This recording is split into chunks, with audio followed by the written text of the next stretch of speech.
Good evening and welcome to Q&A. I'm Tony Jones. Now, here to answer your questions tonight, People's panellist Zoya Patel, a communications professional and author who's passionate about gender and racial equality. The Assistant Minister for Social Services, Sarah Henderson. Shareholder activist and anti-gambling campaigner, Mayne. Businesswoman Megan Purcell, a former Liberal political staffer who was a Liberal candidate for Bendigo at the last election. And Shadow Attorney General Mark Dreyfus. Please welcome our panel.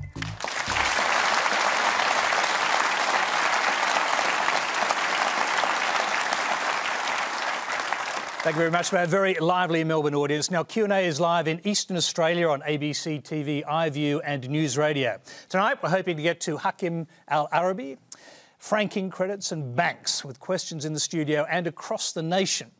Our first question is a video. It's from Ellie Shakiba, who's a refugee on Nauru. I am a refugee on Nauru from Iran. I have been here for 5 years. I am a lucky one. Soon I will go to the United States. But so many other refugee women have nowhere to go. They are alone and vulnerable. We fled our countries by ourselves because it was so dangerous for us to stay. And now many of us are sick. We have already had people die on Nauru from not getting treatment. Please, I would like to ask you, will you vote for this bill tomorrow in Parliament to bring these sick people to Australia for treatment? Or will more of us will die here because of this Australian government ignoring the doctors? Thank you. Mark Dreyfus, we'll start with you. Well, I can say, because I think the question is directed at what my party is going to do tomorrow in the Parliament, we are going to vote for the Phelps bill or the Phelps amendments, but before that we are negotiating with the crossbench with some clarifications. Three amendments. Three clarifications or three amendments, which the first of which goes to the width of discretion that the Minister has. We've always made it clear that we think that the Minister should have discretion. The second goes to the speed with which the decision should be made, which we want to make a little bit more flexible rather than a rigid time period. And the third confines the bill to those on Manus and Nauru, as Ellie said, people who've been there for over 5 years in effectively indefinite detention. Our principles have been clear on this all along. We want there to be medical treatment available for those in our care, medical treatment that they need, and it has to be done consistently with the requirements of national security. We think that the Phelps amendments, with the three further clarifications we're putting forward, achieve that position, and I'm looking forward to voting for this whenever it comes to the Parliament. How much is politics involved, Mark Dreyfus? Because obviously, if you do succeed and the crossbench joins you, this is a huge defeat for the government on the floor of the House, a minority government. Of course it's significant. It'll be the first time in 90 years that government has been defeated on a legislative proposal, but that is not our objective. Our objective is to get the policy right in this area.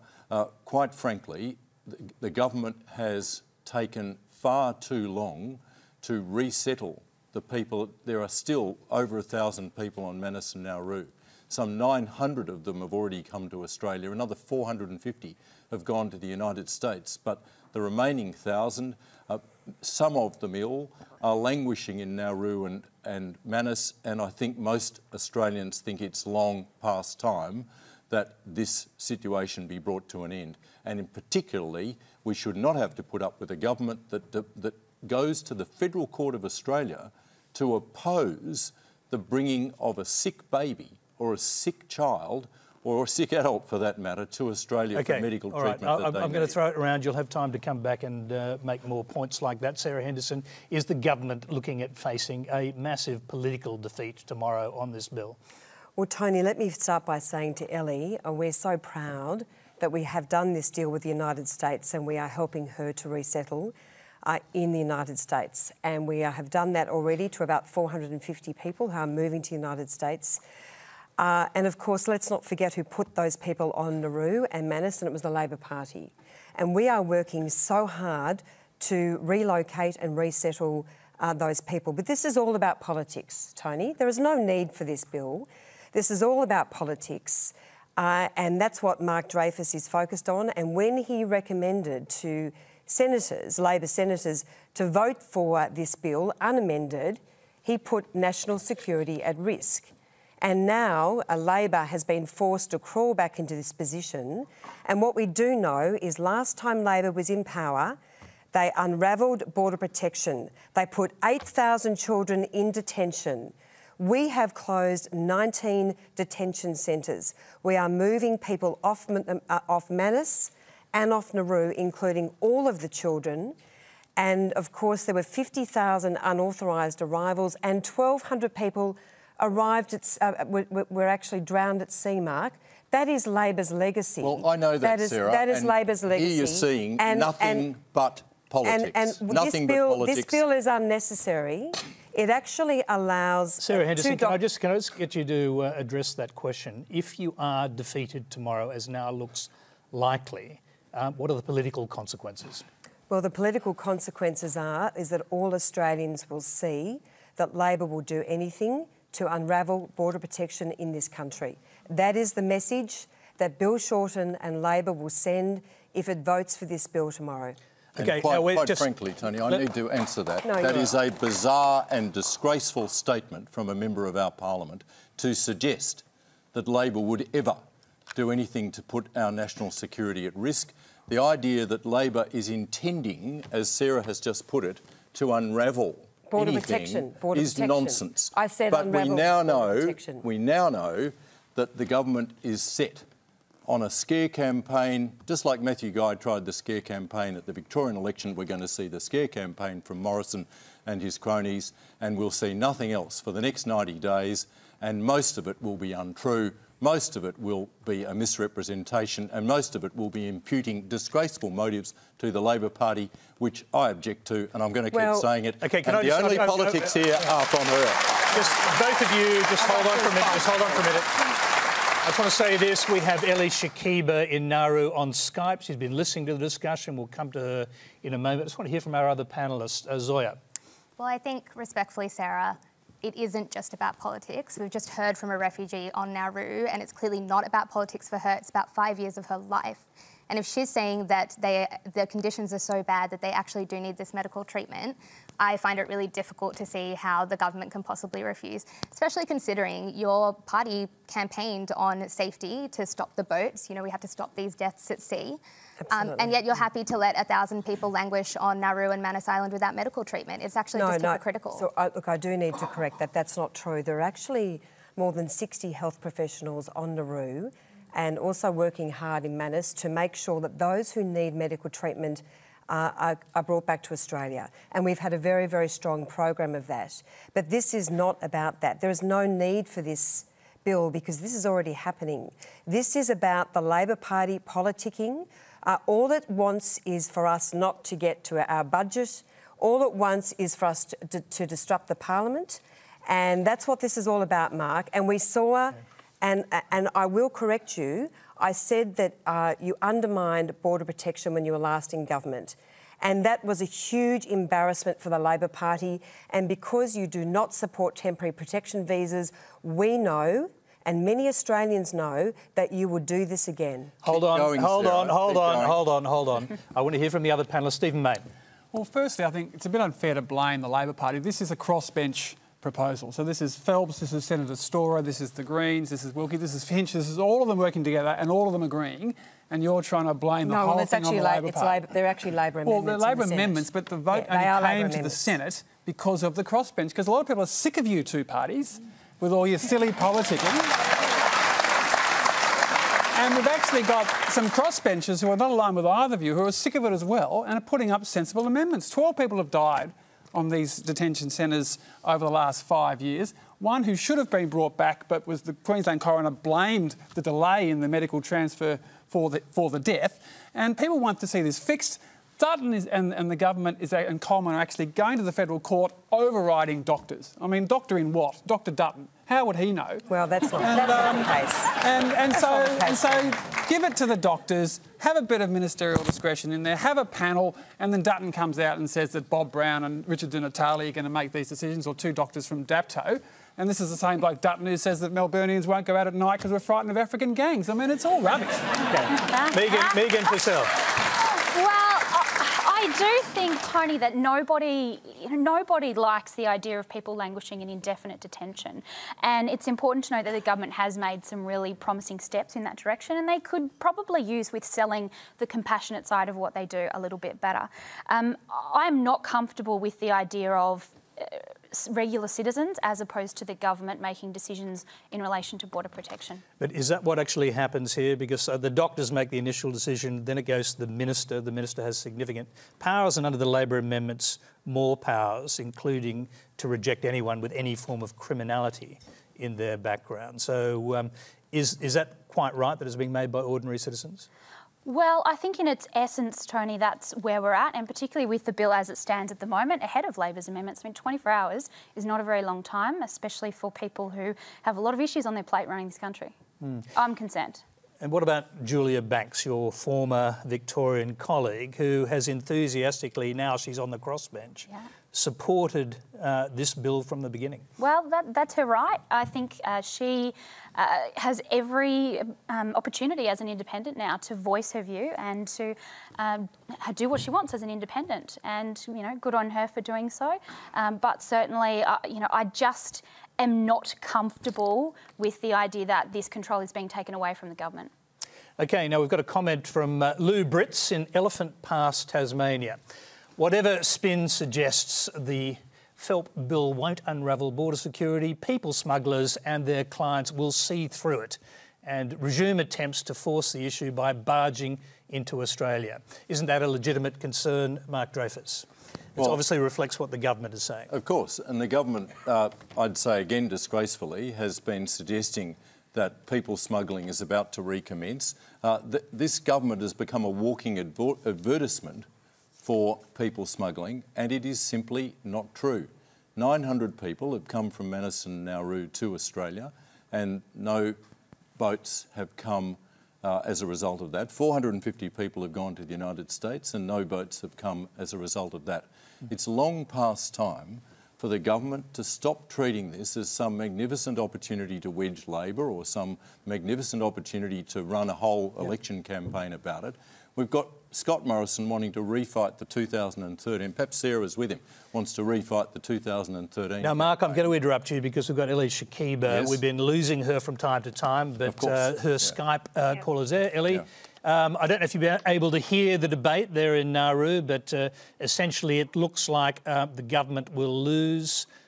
This bill will go through tomorrow with Labor amendments which tighten and restrict the ways in which it could happen, these medical evacuations. But you're one of the lucky ones, as you've said, you're going to the United States. What does it mean, in your opinion, to the other people on Nauru who won't be going to the United States? You cannot believe... Oh, sorry. First, I should say hi to everyone. Thanks for your time. Hi, Ellie. Thanks for having me tonight. And I can't be happy for myself while I'm watching people who are dying. Even sometimes I feel guilty that I'm not like them, because so many people have been rejected already by America and they have nowhere to go. There is no more option for them. And as you say, they are not supposed to come to Australia, never, ever. So how long they have to live with no future and no hope? How long they have to stay in Nauru with no more information? Ellie, can I interrupt you for a minute? I have to tell you the government will not be voting for this bill. Obviously, they're going to oppose it. And what they're saying is that this bill will cause people smuggling to begin again, that more people will come on boats, and this will open the doors for that to happen. What do you say to that? And then we'll hear from our panel. And if you can move a little closer to the camera, so we can actually see you. Yeah. Okay, sorry. That's a good question. We have been here for 5 years. you transferred Nauru, you made a deal with Nauru government to transfer people to Nauru to stop the boats and to save the lives, as you say. We have been here for 5 years, 6 years, and I think if it was punishment for some people who come to Australia by boat, to be a lesson for the others and to show the people that Australian government is so tough and strict about people who come by boat to Australia. Already you have shown everything. And I think nobody wants to come to Australia by boat, as the dangerous and horrible travel by boat to the ocean and arrive to Australia and being transferred to Nauru and being detained on Nauru for 5 and 6 years and reach the point to try to suicide or self-harm to get out of this island. I don't think so. I don't think anyone chooses this way. Thank you, Ellie. Now, Ellie, I'm going to have to leave you there because we need to hear what our panel says about that. It's a pretty strong case that she's making. The punishment has already happened, Sarah Henderson. 5 years on the island, she says, is enough to deter anybody. Well, Tony, let me also just add that with our agreement with the United States, that's an agreement to take 1,200 people. So we will expect to see many more people from Manus and Nauru moving to the United States. But this amendment and this bill also provides that the 2 doctors who can assess people on Nauru and Manus can actually bring them back just for a consultation or an assessment. So they don't even have to have a medical condition or a psychiatric condition. And that's one of the fundamental reasons that we are so concerned, because as Megan has said, and I've made the point, it's incredibly important that the government maintains the discretion on these matters. Well, let me just go to Mark Dreyfus. Will you be ending the government discretion, or do your amendments maintain it? Absolutely. Both the Phelps amendments, the Phelps bill in the form in which it now is, confirms a ministerial discretion. We are, clarifying that the discretion will include serious criminal cases. So why have the bill? And why vote for the? Why have the bill? I'll answer Sarah's question. We need the bill, and the crossbenchers think we need the bill because this government has insisted that every single application by someone who's sick, who needs medical treatment, or parents asking for their sick child to come to Australia, has to go to the federal court, where the government vigorously, spending millions of dollars on lawyers, opposes those applications to come to Australia for medical treatment. Well, Sarah is misleading the audience by saying... Sarah is misleading... Let me finish. Sarah is misleading the audience by suggesting that you would need to come here just for a consultation. She knows that that's not right. It's where no adequate examination can be conducted, including by Skype, which is a common way of conducting examinations, and where no adequate diagnostic machinery is present on Nauru or on Manus, that there might be an occasion, still subject to ministerial discretion, for someone to be brought to Australia. Let's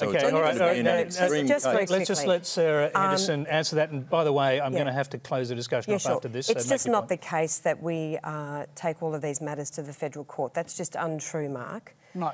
The assessment is made by doctors and health professionals, and many, many people have come to Australia for treatment. That's the first point. And secondly, it is open to the 2 doctors under this bill to make a recommendation that they come to Australia for a medical assessment, even if they are not sick. And we are very, very concerned about this bill. It's unnecessary, and it's all about politics and not about substance. OK, I'll just, by the way, thank Ellie Shakiba from Nauru, who thank you very much for your question. Good luck in your new life in the United States. Good luck, Ellie. Good luck. Thank you. OK. We need to move on to other questions. The next question comes from Caroline Rabak. Hi. Look, it's fantastic news that Hakeem al-Arabi is going to be freed from a Thailand prison. But I guess what I want to understand is, why did the Australians tip off the Thai authorities in the first place and put him unnecessarily at risk? I have to start with Mark Dreyfus on this, then I'll go to the rest of the panel. It's a good question. Thanks, Carolyn. It's fantastic news that Hakeem is coming back to Australia and is going to be able to play football for his club here in Melbourne again. So a victory for quiet diplomacy on the part of the government. A victory Mark. for all who put their shoulders to the wheel, including Marise Payne. I'd thank her for her efforts. Penny Wong also made an effort, and many other Australian diplomats have made an effort here, and it's achieved a really good outcome. I won't be breathing a sigh of relief until he sets foot back on Australian soil, but the court has said he's to be released and is able to return to Australia. So that's a very good outcome. But I'll correct one thing, or perhaps a misapprehension that some people might have formed, that the red notice that led to his detention came from Australia. It didn't.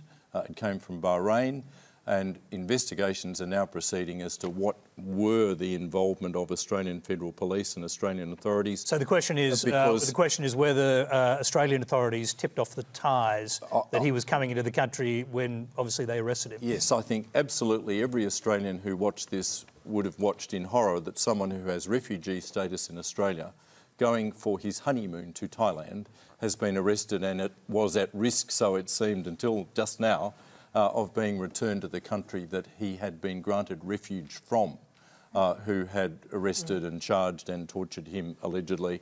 And that's now not going to happen, but we need to make sure that we've got processes here that no refugee travelling to somewhere else in the world could ever be exposed to this again. All right, I want to hear from other panellists, but I do need to go to get the government's position on this, because obviously there's a political element to this, plus obviously the diplomacy that caused him to be freed.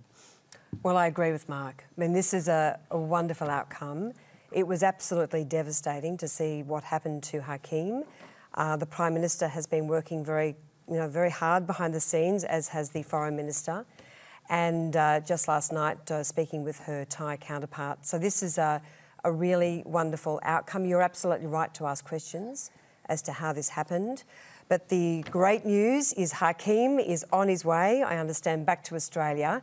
And I'm sure there is going to be a mighty celebration when he arrives here in Melbourne. OK, now I'm going to just leave that to the politicians, because we're going to have to wait to hear more details on this when he returns. Now, remember, if you hear any doubtful claims on Q&A, let us know on Twitter. Keep an eye on the RMIT ABC Fact Check and the Conversation website for the results. The next question comes from Mitchell Dye. Well, according to media reports, in Sarah Henderson's ultra-marginal seat of Corangamite, over 9,000 voters are likely to be affected by Labor's proposed changes to franking credits, having their bottom line made worse off. So my question is Labor now so confident of winning the election that it doesn't need these 9,000 votes, or essentially are changes likely to be on the cards? I'm not going to start with Labor. I want to hear from Stephen Mayne first. Well, I better disclose I'm a director of the Australian Shareholders Association, so I've got a bit of a vested interest in this, and we think Does that mean we can't trust what you're saying? Well, it means I've got a position I have to put. So otherwise you might not? No. Look, I think that a $5 to $6 billion slug on 1 million Australians is extraordinary to do going into an election. It's very high risk by the Labor Party. And Labor's been saying anyone who criticises it is a front for the Liberal Party or is protecting the rich, when the bottom line is this tax only hits people who don't pay tax. So by definition, it's hitting people who are not in the highest end. How do you get a tax rebate if you don't pay tax? Because in 2007, Peter Costello abolished tax on superannuation, and we have this marvellous company franking system where companies pay $95 billion a year in tax. You don't pay double tax. So when the Commonwealth Bank pays $4 billion in tax, all the 800,000 Commonwealth Bank shareholders get a credit for that.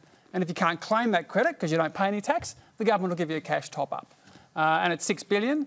And we think that the compromise here should not just be excluding 300,000 pensioners and par pensioners, but actually capping it. So saying that no one can get more than 5 or 10 or 15,000 a year, and that you'll still save $1 billion or $2 billion, but you won't have a political headache and risk the Houston unlosable election scenario of annoying 1 million retirees, which is politically crazy, Mark. And I really think you should put the red flag up and compromise before you put policy purity and give the Liberals another big scare campaign. They're going to run border security and franking credits, and you can close down franking credits tomorrow with a sensible compromise along the lines of a cap on how much anyone can get. I'm tempted after that sort of brilliant lobbyist effort to go straight to him, but I don't want to hear from the other panellists. Only this issue. Zoya, as a People's panellist, listening to this, what are your thoughts on the whole franking credits issue? I think when you put it in the context of all of the other financial penalties that Australians have faced under this government, so if we think about cuts to penalty rates for retail and hospitality workers, if we think about lowering the HECS repayment threshold, or if we think about putting parents with young children onto, frankly, a punitive welfare scheme that can result in financial penalties, I personally don't feel that concerned about wealthy shareholders who might lose some money because they're retirees. There you go. The truth of the matter here is that these people are not wealthy. You know, I'm from Bendigo. There's over 7,000 people from Bendigo who are going to be affected by this, and it's an area where the average income is $60,000 a year for a family or a household. Like, not one person, a whole household. These are not necessarily wealthy people at all. I agree with Stephen on that one. And I think it's really interesting that that your colleagues, Mark, have pretty much thrown these retirees under a bus and said, we don't care about you, we don't want your votes anymore, we're not interested in you guys. And clearly they're after the votes of perhaps the younger generation, perhaps, you know, my generation and millennials. And I think if I was a retiree and I was affected by this, I'd be telling not just, you know, my colleagues, not just to send an inquiry or a House of Reps inquiry, but I'd be telling my kids, you know, and I'd be telling them don't vote for Labor as well, because this is what's going to do to your parents. Now, Mark Dreyfus, that obviously goes to the point of the questioner, which is to say that there's an awful lot of people out there, 9,000 in Corangamite, he said, who won't vote for Labor as a result of this. Are you cancelling out those votes with this policy? And is that a political risk? I don't accept that people who are receiving this cash payment with other taxpayers' funds from the Commonwealth are going to not vote for Labor once this is changed, or if it be on the basis of our policy to change it. We've got a full set of policies that we're taking to the election. Those policies are dictated by fairness, and on this one, we've done our level best to explain why it is that we've come to this position. This is a loophole that, when it started, was costing the Commonwealth, in 2001, was costing the Commonwealth about $300 million a year. It's now costing the Commonwealth, that's other taxpayers' funds, to the tune of about $8 billion a year, going out as cash payments to people that have paid no tax. Well, and it's a very important distinction. The franking credit system was not designed for this purpose. It was designed to give a rebate to people who were paying tax so as to avoid double taxation. In the hands of people who have paid no tax, it achieves zero taxation when other taxpayers' funds are being used to give them money. And we, of course, accept that it's a change. We, of course, accept that it's going to disrupt some people's arrangements, and there's no criticism of people who've based their arrangements on the change that took place in 2001, but I'm not going to take Stephen Mayne's advice. We are pressing on with this policy. Well, we've exempted pensioners. Just before we've exempted pensioners. The questioner has his hand up, and I'd like to go back to our questioner, Mitchell Dye. Well, just going to what Mark said, the Shadow Treasurer, Chris Bowen, essentially said, if you don't like it, you don't have to vote for us. The original question was, are you so confident of winning the election that you don't need those votes? I'm absolutely not confident of winning the election. We are going to the Australian people, submitting ourselves to their will, just as we did at the last election, at every election since Federation, on the basis of the policies that we want people to examine. And I'd invite everyone to examine this policy and ask them, is it a fair policy? Is this in fact a loophole? And ask even the people who receive this cash payment from other taxpayers, is this fair, and are you properly considering the other choices, hard choices, that governments have to make, which include fair funding for education, fair funding for health, and perhaps most importantly, a tax cut for 10 million working Australians who earn less than $85,000 a year. Those are the alternatives. Well, Mitchell, on behalf of the 9,000 people in Corangamite, I am fighting tooth and nail to win the seat with every breath in my body. And I say to those people, this is an appalling theft of older Australians' money. This is a terrible attack on older Australians, on those who have saved for their retirement, and it does include pensioners. That's wrong. That is simply wrong. Self-managed that is funds. false. No. It is false. I'm sorry. Pensioners are exempt. Pensioners are exempt. Government pensioners are exempt. Excuse me, Tony, that is... Mark... Well, don't misstate for it. any pensioner... It's our policy. ...who acquires a self-managed super fund after the 28th of March 2018, they are also hit. So it does hit pensioners who have a self-managed super fund, including people like Frank, who live in Anglesey, who earns $45,000 from his super fund, and he's going to lose $10,000 in franking credits. The bottom line is, Mark, that Labor has basically stolen. These policies reflect the fact that Labor intends to steal this money from older Australians. It is a terrible breach of trust. It is a terrible breach of trust. And I'm out in Corangamite and Port Arlington, St Leonards, also campaigning for a new pool for the North Ballerine. But I'm out there, and this is the number one issue. This is the number one issue. Is it possible not to call it theft? I mean, we're sick of the political rhetoric. It's not theft. It's to change the tax policy. It's not theft, and it doesn't affect people. Can I just... Zoya's been listening patiently on the end there. Now, you've stated your position at the beginning. Are you listening to the argument? Are you in any way won over by the fact that some pensioners or some self-funded retirees not earning lots of money are going to lose a fair bit of money as a result of this policy?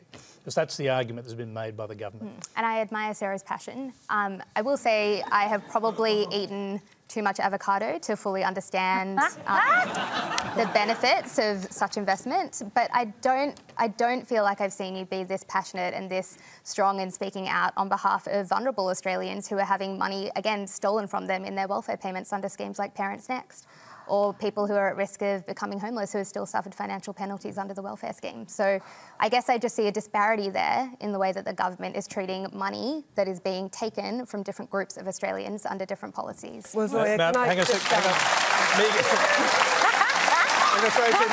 Megan took a very deep breath there, so I think you should respond. Go ahead.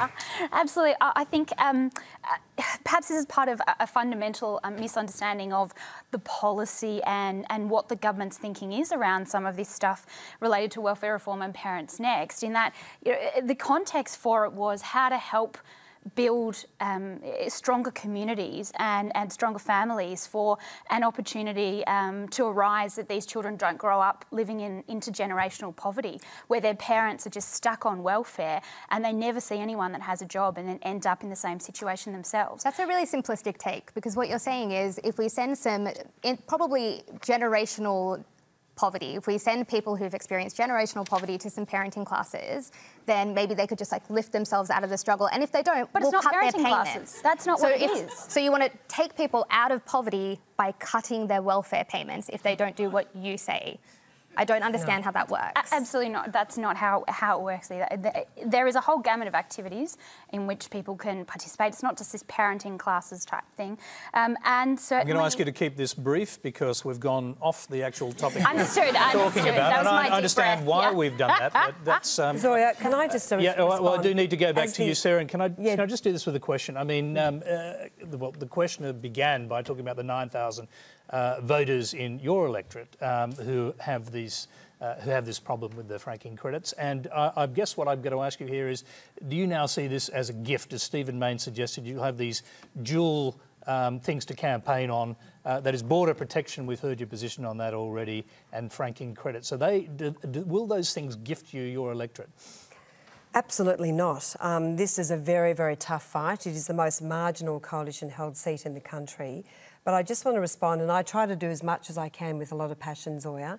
And as the Assistant Minister for Housing and Disability Services and Social Services, I'm incredibly proud of the investment that we're making in homelessness, $1.5 billion a year to the states and territories under our partnership agreement. Sarah, we're not quite in the election campaign. No, well, I am very passionate about the welfare measures and the compassion for what we are showing to the most vulnerable of Australians, including those who are homeless and those who have a disability. So I'm really proud of that work, Zoya. But I will say, Tony, in the most marginal seat in the country, I am not taking one vote for granted. I'm out there fighting and proudly doing so on behalf of the people I represent. OK, Stephen Mayne wants to make a quick point. Look, of the million affected, the lowest 400,000, the average impact is $640. So just take them out of the equation by introducing some sort of cap or something like that. And your comment that it's the government's money that's been given back, it's actually the $95 billion from the companies. It's actually the Commonwealth Bank and Telstra. It's actually their money. They've made profits and they've given you $95 billion. And under our system, 5 of that then goes back to the owners of those companies. So you guys saying it's our money, it's the government's money, is not really strictly correct. And we are the greatest shareholding nation in the world with 6 million shareholders. Don't blow it up by removing too much of the attractiveness of supporting great Aussie companies. If we're going to get down into the just one little thing. We are the only country in the world with an imputation credit scheme that makes cash payments in this way to people that have paid no tax. The other 27 countries with an imputation credit scheme do not do that. And because it's avoidance of double taxation that we're on about, not creating zero taxation. OK, all right, that's where we're going to leave it. It's a complicated issue. We're going to hear a lot more about it, obviously, in the upcoming campaign. The next question comes from Stephen Corns. Stephen. Thank you, Tony. This one's directed to Sarah and to Stephen. Liberal Party members were recently denied their right to select their MPs in pre-selections. All sitting Victorian and federal, New South Wales federal MPs were controversially endorsed without being able to have their selections contested. Do you think the Liberal Party has lost its moral authority on party democracy? Will the party now pay a price for not being able to replace its own dead wood? Now, Stephen, just before I pass a question around the panel, are you a Liberal Party member yourself? I am, yes. And so this is something you've seen which disturbs you, obviously. It has disturbed me. It's something where I would like to see more rejuvenation in the party. Not necessarily youth, but more experience, more people who bring different perspectives into the parliament. I find that it can be a bit one-sided and vanilla. If we get more people with a broader background, they better represent the electorate, as Australia is such a diverse nation. OK, well, actually, I'm going to start with Megan because after the last state election, you were pretty critical of the party. What's your thoughts about what Stephen... He's got concerns himself. Yeah, sure. And Stephen, I guess the public's had enough of hearing about internal party machinations. People roll their eyes when you mention politics, and at this point in time, you know, I'm sick and tired of them, and I'm kind of in the machine in myself. So I think... You're not going back on what you said after the state election, are you? Because if I can just quote you, you said you were mortified at the Liberal Party's lack of professionalism, its lack of strategic thinking, the failure to delegate by a group of men with huge egos in senior I didn't hold back, did I? positions. Did You not didn't hold back. No. But are you holding back now? No, I'm not. No, look, I stand by that, and I think, you know, some of that is sort of inadvertent, just doing things the way we always did them, and you know, there's an element I'm sure we'll get to around women and all that other stuff as well. But going back to the question, Stephen, it's a disgrace. I mean, pre-selections are there to have the people who share the values of our party to have a say in who it is that's going to represent them. And so if they don't have that opportunity, then really they're missing out on the most fundamental part of belonging to a political party. And is that part of the reason why you think Julia Banks deserted the ship and became an independent? Well, I can't really speak for Julia. I suspect she had a whole range of issues, and she's made clear some of them. But I think internal party machinations are something that that all politicians would be thinking about. When you said earlier there's a whole issue around women, what did you mean? I opened a can of worms there, didn't I? I specifically, I guess, well, I don't even have to be specific. Generally speaking, the Liberal Party does not have enough women parliamentarians, and I think we all know that. And that's very widely accepted and acknowledged, and we need to do something about it. And that's reflected too in a lot of the party structure.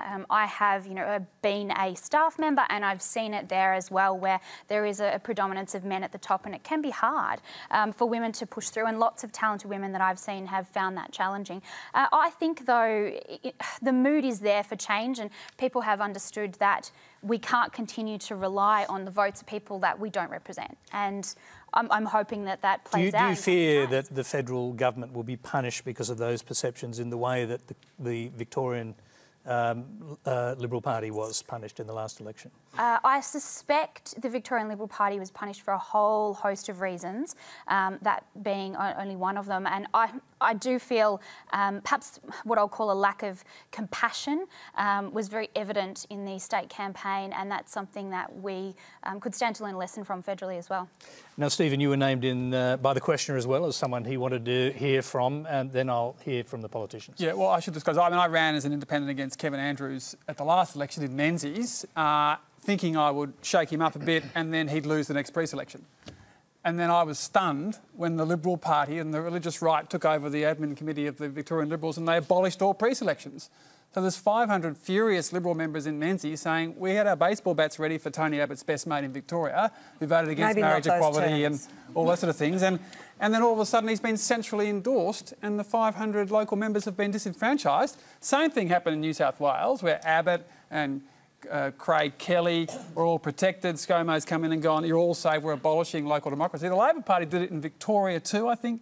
Mark, you endorsed all sitting members and didn't allow them to be challenged. So I can't believe the big parties are both doing this. And now I'm saying, who's the independent who's going to run against Kevin Andrews? Because he's been there 29 years, longer than anyone. And people are sick of him where I live. He doesn't reflect Victorians. He's a DLP imposter. And the challenge couldn't happen. So someone will run. My wife's not letting me run this time, but because she's the local mayor, who has to work with Kevin. So looking for maybe Sarah, could you come down to Menzies and do a Julia Banks? You're going to lose Corangamite. So maybe come and run in Menzies. Before we go to Sarah, You know what? Zoya, I'm going to go out on a limb, Zoya, and suspect you're not a member of the Liberal Party, but just leaving that aside, what's your perspective of the Liberal Party? Oh, look, I don't have a lot to say about the Liberal Party. With regard to gender? With regard to gender, look, I think that both major parties have done some work on gender. I don't think that addressing gender equality in terms of who you have on seats is actually addressing gender inequality in society. So I'm a little bit less interested in who is in Parliament and a little bit more interested in what the people who are in Parliament actually have to say and do about the gender inequality that we have in society. And I will say that I think, like many Australians, my eyes really do glaze over when I hear about internal party politics, and I'd like to hear a lot less about that and a lot more about policies and what politicians are actually trying to do for the country, rather than what's going on when they're running for their seats. And in spite of that, I'm going to go to Sarah Henderson now to talk about the question that you were just asked. Now, do you see this as a problem, and are there a group of problems that the Liberal Party faces organisationally? Well, Stephen, thank you very much for your question. Though I do agree with you, Zoya, I think that too many Australians are sick to death with the Canberra bubble. And I'm working very hard to focus on the needs of Australian women with our record childcare investment, our flexible paid parental leave. We're closing the gender gap, gender pay gap, and doing some really good work to try and encourage women back into work or to stay at home, no matter what their choice is. So I agree. This is all about standing up for Australian women, and frankly, I think our government has done a really good job in developing policies and rolling them out to support women. And some women, with a childcare rebate of up to 85%, are saving, and some families are saving up to $8,000 a year because of the additional $2.5 billion. But in relation to your question, thank you for being a member of the Liberal Party. We have a great party that allows everyone to speak their mind. I should make you a minister. Why don't they make you a minister? You are a stirrer. I've known this guy for a long time, and he's been stirring for a very long time. They've got 12 MPs in Victoria, only two women. Kelly O'Dwyer's going. Let me just finish talking to Stephen. So back when I first ran for pre-selection, we had a very robust pre-selection process. And I ran against 5 men, and I won that pre-selection, and then I won the next one. And I'm not afraid of a fight, and I'm certainly not afraid of a pre-selection. So your point is very well made. For reasons known to the admin committee, they decided that course of action. But we want to see young people coming through the party. We want to see young men like yourself and women, and I really pay tribute to you for being a member of our great party. And please, let's grow the number of young people. I'm going to quickly go back to Stephen. Did you get an answer to the question? Well, one of the things that mystified me was when we had Craig Kelly, who threatened to leave the party because he was facing threat of pre-selection, and that he was rewarded by having essentially an admin pre-selection and having his position bolstered. It's not a good message for members of the Liberal Party who join, because we traditionally have a voice in our party. We traditionally have the right to choose. We traditionally have the right to ask questions of our MPs or our candidates and make sure that they are the best people for the job. And you passed that pre-selection process, and I think you've been a fantastic MP. But everyone else should have the chance to do that. And would you support that being the position in the future and essentially getting rid of the possibility of the democracy of the Liberal Party being taken away in the future? Now, Sarah, you can answer that with a yes or no, because Sure. the truth is that we've got to get on to other things. Sure. Look, we introduced plebiscite pre-selections in Victoria, and so we are working very hard to bring democracy for all members back. But your point is well made, and good luck to you if ever you want to run. And Kevin Andrews should retire. Okay, sorry. Mark Dreyfus wants to talk about the Liberal Party. Surprise, surprise. No, I was going to agree with Zoya that we need to do a great deal more about gender inequality, but I want to see a parliament that reflects the Australian community. So you can make light of it, Zoya, but I'm very proud of the fact that the Australian Labor Party has got to almost 50% women in the parliamentary party. And after the next election, if all goes well, we'll probably have a bit more than 50%. The Liberal Party, regrettably, is going in the other direction. And I'm wondering whether Sarah or perhaps Megan might agree with their colleague Kelly O'Dwyer, who thinks that the party is anti-women. Mark, you don't get to be the moderator. We've got another question. It's on Skype. Well, apparently it's a video, I'm told. Anyway, it's from Stratos Pavlis. The Banking Royal Commission seemed to have uncovered quite a lot of alleged criminal activity, many of which were confessed to. My question is simple. Why are there no arrests? Zoya, I'll start with you. I mean, there is a sense, I mean, I'm not saying you should go through individual cases and say there should be arrests here, but there's a sense in which the public feel like there hasn't been enough retribution against the banks. I think that's probably the case. I think, again, though, part of the frustration and the anger is because members of the public who are lay people who don't necessarily have the knowledge themselves to be making all of their financial decisions with a lot of analysis rely on our institutions to guide us in the right direction, to provide us with meaningful advice. Certainly for people of my generation, I wouldn't know the first thing about applying for a home loan, or I wouldn't understand the terms of a credit card. So to know that people in power in those institutions have taken advantage of that trust is definitely something that I think a lot of Australians are quite concerned about. I think it also raises a point for whoever the next Australian government is around what we're doing to increase financial literacy for community members, because that's something that I feel came out really clearly through the whole Royal Commission process. Is a lot of it is about not being empowered as a consumer to also make those decisions with a bit more knowledge. Stephen Mayne. Look, I think the fact that the bank share prices rose by 5.5% or 20 billion, the big four, the day after, was a bit of a shocking indictment. That basically it was the market saying, all the shareholders saying, we got away with it, we dodged the bullet, we thought we were in a world of pain, and this was actually much softer than we were expecting. So you've seen the NAB chair and CEO depart. Before that, the IOOF brass and the AMP chair and CEO and half the board went. So there's been some sort of voluntary change, but there hasn't been. No one's been charged. And so I think that the 24 referrals are going to need to be tougher. ASIC's going to have to wake up and stop doing deals and slapping people on the wrist and actually doing a few criminal prosecutions. You have got to give ASIC a decent budget to do that. And I think that probably the better solution is we need a Royal Commission into the banks every 7 years, and you make banker pay. Banker pay long-term goes into a pool where it's all paid out after that Royal Commission. So that'll scare them, because otherwise they think we've got away with it, business as usual. Unless if they know there's another Royal Commission coming in 7 years and their bonuses are dependent on regulatory adherence and consumer satisfaction, things like that, then you'll get cultural change. But you've got to hit them where it hurts, which is in their pay packets, and so far they haven't really copped it. Why not have a permanent commission, like an integrity commission, and you have a section that deals with banks? Well, ASIC's a permanent... Run perhaps by Adele Ferguson or something well, like that. Adele would be great. Adele would be great. I mean, ASIC is meant to be the permanent Royal Commissioner, keeping corporate Australia and APRA, but they've just been asleep at the wheel. Done that, no. And the government, both of you have done this. They make $700 million a year in profit out of ASIC, taking all the company fees. And if you want to do a company search, you've got to pay up. So make the database free and stop actually making a profit out of ASIC. That'd be a good start for both of you, because you've both been ripping money out of ASIC rather than funding it properly. Megan, we'll go back to the question if you like. Is there a sense out there that the Banking Royal Commission did not mete out the retribution that the public expected? Yeah, I think people are still angry. You can see that. And, you know, perhaps deservedly so. Stephen's right. The fact that the share prices of the banks went up tells me, you know, that they were expecting things to be a lot worse. Of course, the legal due process has to happen and that takes a very long time. But in the meantime, I think people are still baying for blood, and maybe this isn't the end of what we'll see in terms of resignations at the top. Mark Dreyfus, and of course Labor, if they do come to government, will perhaps have the carriage of prosecutions.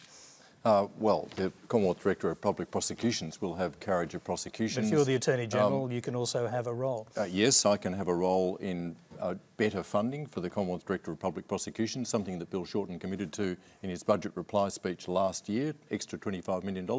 We've committed to the appointment of a special prosecutor to do prosecutions. Ken Hayne could not have recommended that someone was guilty. He can only recommend that there be investigation for prosecution of the 24 cases that he's referred, some of them very serious. So I think you should say, everyone should say, watch this space to see what happens with those 24 referrals.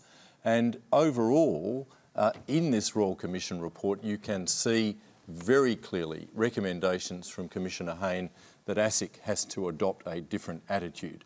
So that is to prosecute more, to do deals less, to not let people off by a promise of better behaviour in the future, but to actually enforce the law and prosecute. We in Labor, if we are elected, will be doing everything possible to make sure that there is that change of culture in the regulators so that we see, in answer to the question, more prosecutions. Here's an obvious question for you. You've asked for more time, more parliamentary sitting time to debate this and talk about it. Have you got legislation that you're going to bring in to justify that extra week? Is there something you're proposing? We've asked for an extra 2 weeks, and we think that there are a number of the recommendations. We've committed to implementing every single one of them. I wouldn't be waiting or holding your breath for this government to implement most of them. They've prevaricated and said they're not going to do anything, and worst of all, we've got a part-time parliament, so we don't actually have the opportunity to do it.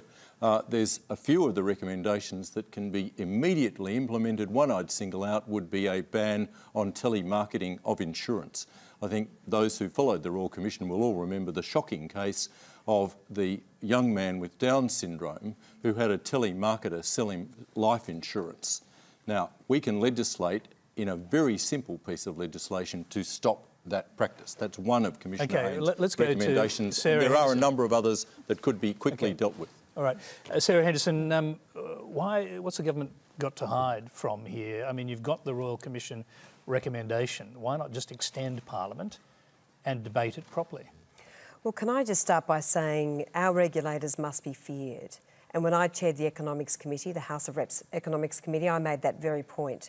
And I do think that Australians generally have been very let down by our banks and to some degree by our regulators. And we've taken a whole range of measures to tighten up enforcement, to invest in Financial Complaints Authority, of course, our Executive Remuneration Accountability scheme that we put in place.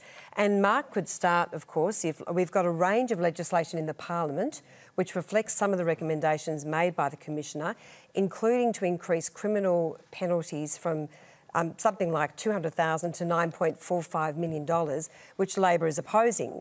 There's also our Protect Your Super package in the Parliament, which Labor could pass tomorrow. Can I just ask just the question that I just put to you, because it's a simple one, and I expect the public might be confused as to why, since not much else is happening, you couldn't just have an extra week of Parliament to debate a matter of such importance. So just to make the point, there is some pieces of legislation already in the Parliament that we would really dearly love to see Labor reverse its position and actually support. On your question, Tony, the Australian Law Council itself has made the very point, and it is a bit embarrassing. Mark holds himself out to be the next Attorney General, and they've said that you cannot possibly pass 40 different pieces of legislation And Not that's what all will of be them. required in one. 2 weeks. Some of Or them, two. not all of them. In 2 weeks. Well, we've got them in the Parliament, Mark. We have them in the Parliament. Find some stuff you can agree on and so get a couple of them we've got done. some very important pieces of legislation in the Parliament. We would love you to pass that legislation, Mark. Okay, That's We'd fine. like you to bring it on Yeah. to debate. So we will bring it on. Can you just, in just a very simple one sentence, tell us why the Parliament can't sit any longer than it is? Well, I reflect the comments of the Australian Law Council, which has said that it would be reckless to try and push 40 different pieces of legislation through We're not. in 2 weeks. Okay, all and right. that's really what the Labor Party is suggesting. Sorry, I'm going to have to interrupt you. We've got time for one last question. It comes from Lewis Cohallen. Hi, thanks, Tony. Poker machines are addictive because they're cynically designed to be. There's small payouts, sights and sounds that target the reward circuitry in our brains and compel people to keep inserting more and more money, to the tune of nearly $2.7 billion in losses in Victoria last year. Pubs, clubs, and casinos are taking money from people whose brains they've essentially hacked. So how can we continue to let them reap the rewards? I'll start with Stephen Mayne because you've actually called for a Royal Commission into this. Well, yeah, we've actually had 6 great years of Royal Commissions. There's been 10 Royal Commissions in the last 6 years. The 6 years before that, there was 1. So whether it's a child abuse or whether it's the mental health one coming up from Victoria or the banks, I think it's been a great time for Royal Commissions. The Aged Care Commission. Aged Care Commission. So I'm just saying we spend $24 billion a year on gambling. It's a total cowboy industry that make bankers look like, you know, a kiddie's picnic.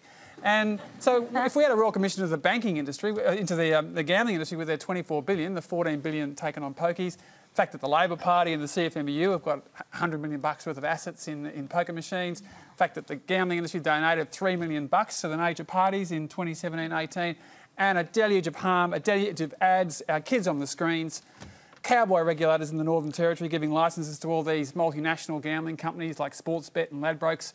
I think it's right for a Royal Commission and would love to see one of you promise it before March 18. Okay, well, I want to hear from Zoya. What do you think? Oh, I'm with Stephen, 100%. Let's do it. Let's just make it happen.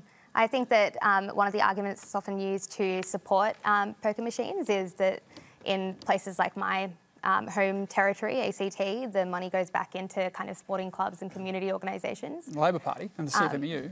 Yeah, and I always think Church. to myself, surely all of the taxes that we pay could be funding those community programs and that infrastructure. It's interesting, isn't it? Because you're absolutely right what you're saying, and it's true in many states, not in Western Australia.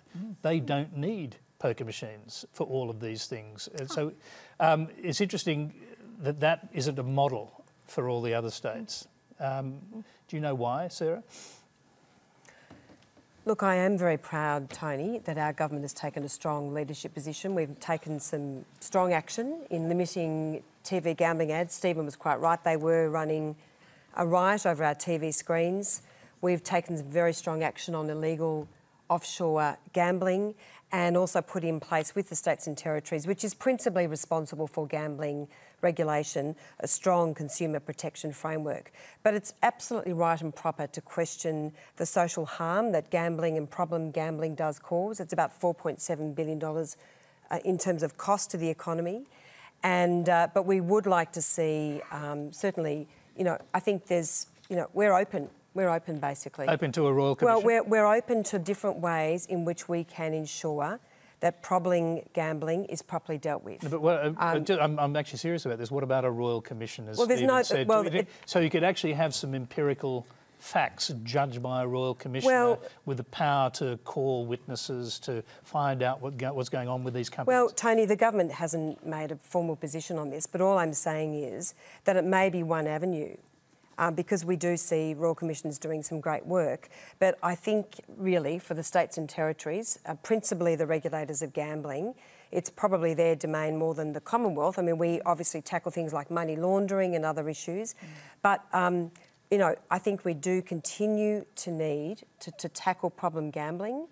And, you know, I think it's a very serious issue in the community. And OK. We're running out of time. I'm sorry. I'm not meaning to interrupt you. Mark Dreyfus, the Labor Party got into this in government and put the toe in the water, actually, and then backed right away from it. What about next time? I'm sorry to disappoint Stephen in his lobbying efforts, but it's not Labor policy to support a Royal Commission. I'd agree with Sarah that the primary area for the Commonwealth here is the communications and advertising area, where we've supported changes that the government's made in this term. You could ban credit cards. There's some things that can be done at the Commonwealth level, but primarily it's a state matter. So no one should think that Labor is not aware of the social harm that comes from gambling, particularly from poker machines. We made attempts when we were last in government. It remains a matter of concern to us, but no, it's not Labor policy. What about selling your four pokies dens in Canberra that rip $25 million a year out of gamblers? No other political party in the world actually runs their own pokies venues to fund their operations, and you guys continue to do it along with the CFMEU. Thank you, Stephen. I don't think he's giving you something you can say thank you to. I mean, I'm not fighting. So you're not going to respond, is what you're saying? Well, I don't speak for the ACT Labor Party, who, you're right, has an interest in... You're allowed to be critical of them, though, because it is a free world. Well, they've got an interest in a leagues club. It needs the National Party to sell them. And you're a chief law officer in the national government. You could make that happen if you put your mind to it. I think you overestimate Very powerful my power. Yeah. And, thank you, Steve. Unelected at this point. Unelected to government is what I mean. Megan, what do you think? Tony, Stephen's absolutely right. The Liberal Party doesn't have an arm that owns and operates poker machine venues, so we don't have that vested interest, and I agree with Sarah. I can't see any reason why you would immediately rule it out, nor rule it in at this stage, but maybe something to consider.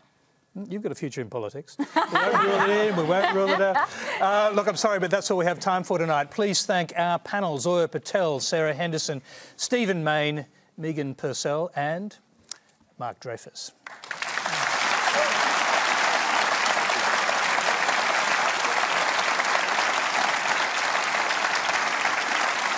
Thank you very much.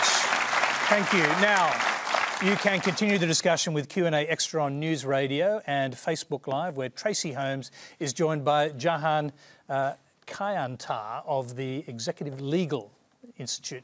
Now, next week on Q&A, we turn our attention to drug policy. Music Festival Desk put pill testing back in the headlines this summer. So what's the best way to tackle drug abuse? Is it policing and prohibition, harm minimisation, or a bit of both? On our panel, the former Australian Federal Police Commissioner Mick Palmer, New South Wales Acting Assistant Police Commissioner Stuart Smith, author, educator and former drug user Karen Redpath, the director of the King's Cross Safe Injecting Room, Marianne Jauncey, and pill testing pioneer David Caldecott. Until next week, good night.